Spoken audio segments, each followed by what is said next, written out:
माधव गुप्ता जी, राजस्थान से। राधे राधे महाराज। राधे राधे महाराज जी। महाराज जी, मैं राजस्थान से आया हूँ। इसी साल मेरा आईपीएस में चयन हुआ है, महाराज जी, पुलिस ऑफिसर्स उसमें। मेरा प्रश्न है कि महाराज जी, कैसे मैं सही धर्म के रास्ते पर चलकर लोगों का भला करूं और समाज के कल्याण में। बस दो ही चीजें हैं जो हम बार बार सबको समझाते हैं, वही आपको कहेंगे। लोभ और भय, प्रलोभन और भय, ये दो हमको धर्म भ्रष्ट कर देते हैं। बस अगर दो चीज नहीं तो त्रिभुवन में कोई तुम्हें परास्त नहीं कर सकता। लोभ और भय, किसी भी तरह के भय, कई तरह के भय और किसी भी तरह का प्रलोभन, चाहे पदोन्नति का हो चाहे रुपए का हो, ये दो चीजें हमको हमारे धर्म से भ्रष्ट कर देती हैं। हम चाहे जहां हो, चाहे जिस डिपार्टमेंट में हो, ये दो बातें सबको सावधानी से निर्वाह करने के लिए है कि अगर आप प्रलोभन में नहीं फंसे और किसी से भयभीत नहीं हुए तो आपका धर्म आपकी रक्षा कर लेगा और आपको आगे बढ़ा देगा। ये प्रायः यही दो जगह रूप जाया जाता है, प्रलोभन धन से लेकर पदोन्नति तक का, और भय स्वयं शरीर से लेकर परिवार तक का, या पद छीनने का, किसी भी तरह का भय। आप ये काम नहीं करते हो तो हम आपको सस्पेंड कर देंगे। आप ये काम नहीं करते हो तो आपसे मान लो बड़े हैं, बहुत बड़े बड़े तो सब क्रम है ना। और सबसे बड़ी ये बात है, कई ऐसे हमारे पास से प्रसंग आए हैं कि तो उन प्रसंगों से ही हमें तो ज्ञान होता है। हम तो गंगा किनारे भ्रमण करते हैं, हमें क्या ज्ञान इस बात का। तो आपसे ही हमको इस बात का ज्ञान होता है, आप लोगों से ही, कि क्या समस्याएं आपकी होती। तो दो ही समस्या केवल हैं, आप तीसरी नहीं बता सकते। दो ही हैं जो आपको गिरा सकती हैं, एक प्रलोभन और एक भय।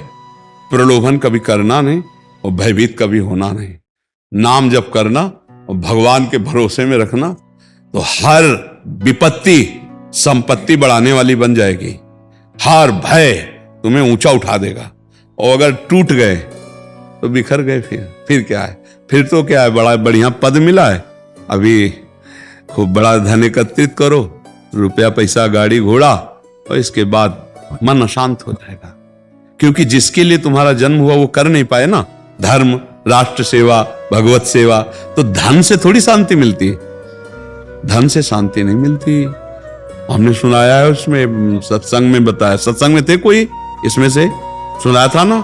अब बोलिए आप, वो व्यक्ति अपने आप को शूट कर लिया, अपने परिवार को शूट कर दिया, पूरे को, बुद्धि खराब हो गई ना कहीं व्यसन, अधर्माचरण से आया धन सर्वनाश कर देता है। इसलिए डरना नहीं और प्रलोभित मत होना। तुम्हारे को सरकार देगी ही ना भरण पोषण के लिए, उसी व्यवस्था में राजी रहना, और एकदम स्वभाव अपनी एक धाक बना लो कि आदमी टूटने वाला नहीं है। यद्यपि आपसे ज्यादा प्यार नहीं करेंगे लोग, यदि आप ऐसे रहोगे तो आपसे ज्यादा प्यार नहीं करेंगे, पर आपसे वो प्यार करेगा जो जिसका प्यार रक्षा करता है, वो भगवान प्यार करेगा। नहीं, प्रायः जब हम पदों में पहुंचते हैं तो बहुत पैसा खर्चा होता है, तो सबसे पहली बात होती है कि जितना खर्चा हुआ है उतना तो पहले निकाल लेते हैं। तो मुझे लगता है अगर प्रलोभन में ना फंसे और भय में ना फंसे तो हम धर्म पूर्वक अपने जीवन का निर्वाह कर सकते हैं, राष्ट्र सेवा कर सकते हैं, हमारा परिवार बड़ा सुखी रहेगा। जब धर्म से आप 100 रुपया भी लेके घर जाओगे ना, वो बड़ा खुशहाल रहेगा। और अधर्म करके 1 करोड़ लेके जाओगे तो किसी न किसी की बुद्धि में अशांति पैदा कर देगा, जो आपको जाते ही छाती जला देगा। घर परिवार में जाते ही आपको अशांति प्राप्त हो जाए। इसलिए अधर्म का पैसा नहीं। आज सुना था सत्संग में, अधर्म के द्वारा कमाई हुई धन से 15 पाप के आचरण अपने आप प्रकट हो जाते हैं। तो इसलिए बहुत सावधान रहना।